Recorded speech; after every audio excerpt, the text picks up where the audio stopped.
Nito lamang Hulyo, nagkaroon ng pirmahan ng Certificate of Successful Negotiation sa pagitan ng City Government of Baguio sa pamamagitan ni Mayor Benjamin Magalong kasama ang Megawide para sa planong ipatayong Integrated Terminal Project. Ngunit hindi ibig sabihin na agad-agad itong maipatatayo dahil ang nasabing proyekto ay nasa ilalim ng PPP o ang Public-Private Partnership na may sinusundang mga proseso. Pinirma natin dito is ito yung successful negotiation with Megawide regarding yung intermodal transport terminal natin sa City ng Baguio. Lalagay natin yan dun sa ating Sebuntogan. Ito yung 10 hectares na use of track agreement natin with the Department of Agriculture, and 5 hectares of that will be dedicated para dito sa intermodal transport terminal natin.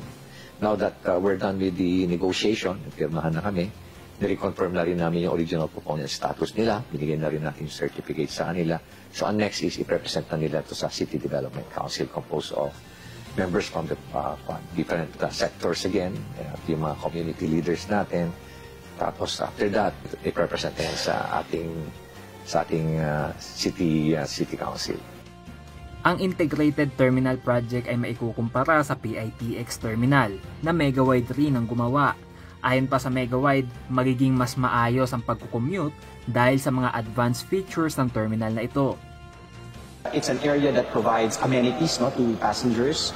So there are air-conditioned rooms, there are breastfeeding rooms, there are bathrooms that are comfortable. So you have all of these things that passengers can enjoy instead of just waiting outside, being exposed under the elements of the weather. So that's our vision for Baguio. But we want to get the people of Baguio involved, and we want to propose a design that is very Baguio. So we don't want like a design that is one size fits all to all cities. So we want to get the unique character of the city and incorporate that in the design process. We want to get the people involved in that process.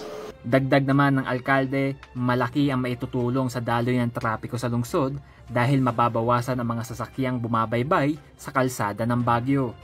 Well, significantly reduced kasi hindi na papasok itong mga malalaking buses natin, pati na rin itong mga public transport pa natin, katulad ng mga commuter vans, mga minibuses, baka doon na rin natin ilalagay lahat.